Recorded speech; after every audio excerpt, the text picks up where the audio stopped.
Low sense or maybe high sense? What is better and why? In today's video, we're going to be talking about exactly that, and fasten your seatbelts, guys. The comments down on this video is probably going to be pretty spicy. But with that said, let's jump right on into it. Firstly, I gotta get this out of the way. What sensitivity you enjoy is naturally really personal. But in this video, we're going to be quickly going over the advantages and disadvantages. I'm not trying to make this a 10+ minute video just for making it a 10+ minute video. But before we go any further, I just want to announce that if you guys want to support me tremendously, you can go ahead and do so by using code marrentm in the bottom right corner of the Fortnite item shop. It is not necessary at all, but it would greatly help me out.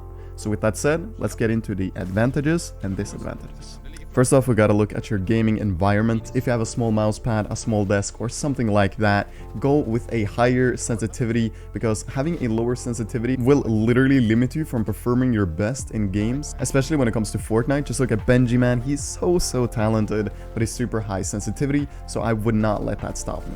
Higher sensitivity equals better awareness. With this, I mean that doing 360s and looking around is easier on a higher sensitivity than a lower sensitivity. And this is, in my book, one of the biggest advantages of having a high sensitivity, and that's why I've been thinking about making the switch to a higher sensitivity for quite some time. On the other side though, having a lower sensitivity allows you to get more control of what you're doing in game. We can take an example. If you want to draw a straight line, for instance in paint, that is so much easier on a lower sensitivity rather than a higher sensitivity, and that is what I mean by control.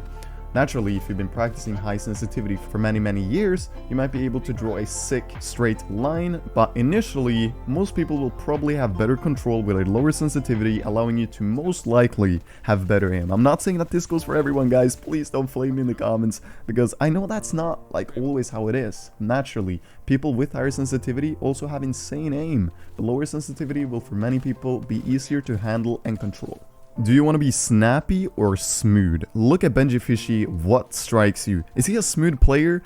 I would not say that he's a smooth player, but rather a super snappy player. Sexro, on the other side, has a lower sensitivity and is a super smooth player. These two players are incredibly good, and honestly, someone I look up to a lot when it comes to competitive Fortnite, and this is a straight contrast. Like Sexro with the lower sensitivity, Benji with the higher, a smooth and snappy player. So if you want to be a snappy player, I would recommend going for a higher sensitivity. Of course, we gotta mention Booga. He has a low sensitivity and is also very snappy with it. The most low sense players are actually really smooth with it, whilst high sense players are usually more snappy with it.